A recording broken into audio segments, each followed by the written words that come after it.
वो देखने में सुंदर थी। वो एक ख्वाब लेकर माया नगरी आई थी। वो देखने में युवा थी।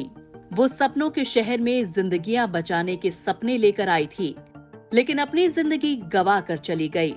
कई कलाकारों की मौत आज भी एक राज बना हुआ है। कई बॉलीवुड में नाम कमाने आए, लेकिन चकाचौंध वाले शहर ने उनकी जिंदगी छीन ली। ऐसी ही एक बदनसीब लड़की की कहानी आज हम आपको बताएंगे।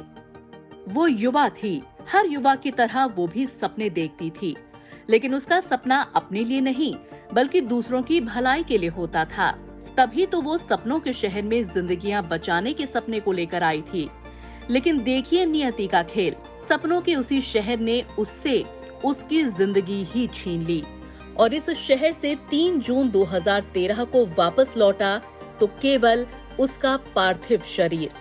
उस बदनसीब लड़की का नाम प्रीति राठी था। इस तेजाब कांड ने पूरे देश को हिलाकर रख दिया था। एसिड अटैक ने प्रीति से उसकी जिंदगी छीन ली, जिसने खुद जिंदगियां बचाने की राह चुनी थी। प्रीति ने सेवा को करियर बनाने का फैसला किया था, इसलिए नर्सिंग का कोर्स किया था और नेवी के अस्पताल INHS अश्विन पर उसकी पोस्टिंग हुई थी।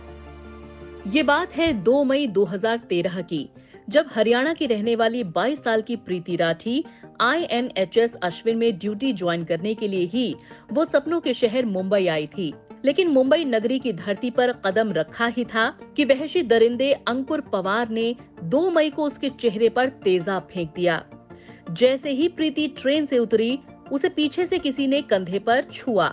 जैसे ही वो पलटी, पीछे खड़े शख्स ने उसके चेहरे पर तेजाब डाल दिया। अंकुर सिर्फ प्रीति पर तेजाब फेंकने के लिए उसी ट्रेन से आया था जिसमें प्रीति सफर कर रही थी और बांद्रा स्टेशन पर वो प्रीति पर तेजाब फेंककर फरार हो गया। इस वारदात में तेजाब के छींटे प्रीति के पिता पर भी पड़े थे, लेकिन जब तक लोग कुछ समझ पाते, आरोपी वहां से फरार हो चुका था। आनन फानन में प्रीति राठी को अस्पताल में भर्ती कराया गया। डॉक्टर्स के मुताबिक तेजाब से उसके दाहिने फेफड़े और चेहरे को गहरा नुकसान पहुंचा था। प्रीति महीने भर मौत से लड़ती रही। आखिरकार 1 जून को शाम करीब 4 बजे अति आधुनिक मेडिकल साइंस ने भी मौत के सामने सरेंडर कर दिया और बॉम्बे अस्पताल के डॉक्टर्स ने खेद के साथ कहा, सॉरी, प्रीति ने दम तोड़ दिया।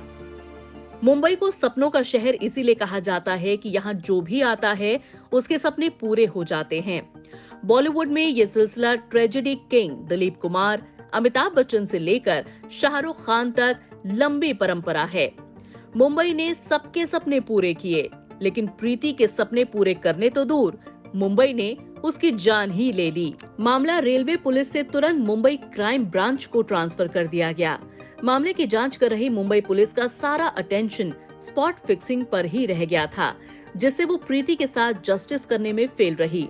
तभी तो प्रीति पर एसिड फेंकने वाला दरिंदा कौन है, ये पुलिस पुख्ता तौर पर तय नहीं कर सकी। प्रीति 2 मई 2013 को बांद्रा टर्मिनल के प्लेटफॉर्म नंबर 3 पर उतरी थी। परिजनों के साथ वो अपना सामान उतार रही थी। इसी बीच दरिंदे ने उसके चेहरे पर एसिड फेंक दिया और वहां से फरार हो गया। तब रेल पुलिस ने पहले पवन नाम के शख्स को पकड़ा था, फिर जांच मुंबई क्राइम ब्रांच को दे दी गई। उस समय कई और घटनाओं ने मीडिया का अटेंशन डाइवर्ट कर दिया था और प्रीति के साथ हुए हादसे को उतनी कवरेज नहीं मिल पाई थी। बहरहाल जांच के कुछ ही दिनों बाद प्रीति राठी पर तेजाब फेंकने के असली दोषी अंकुर नारायण लाल पवार पकड़ लिया गया। इस मामले में मुंबई पुलिस ने 1322 पन्नों की चार्जशीट भी कोर्ट में दायर की। कोर्ट ने आरोपी के खिलाफ 302 मर्डर, 326A, 326B तेजाब से हमला करने के तहत ट्रायल चलाया। बताया जाता है कि उसने एक तरफा प्यार और उपेक्षा की वजह से प्रीति की जान ले ली। उसे निचली अदालत ने 8 सितंबर 2016 को मौत की सजा सुनाई थी, लेकिन बॉम्बे हाई कोर्ट ने 12 जून 2019 को उसकी फांसी की सजा को उम्र कैद में तब्दील कर दिया। मुंबई के चेहरे पर लगा ये बदनुमा दाग शायद ही कभी धुल पाए। खैर, प्रीति के साथ जो कुछ हुआ उससे नई जनरेशन की लड़कियों को नसीहत लेने और सतर्क रहने की बेहद जरूरत है। विकास के तमाम दावों के बावजूद ये देश पुरुष प्रधान ही रहा है। ऐसे समाज में स्त्री, खासकर लड़की पर कदम कदम पर खतरा रहता है। न जाने वो दिन कब आएगा जब महिलाएं बिना किसी कानून के सही सलामत और महफूज रहेंगी।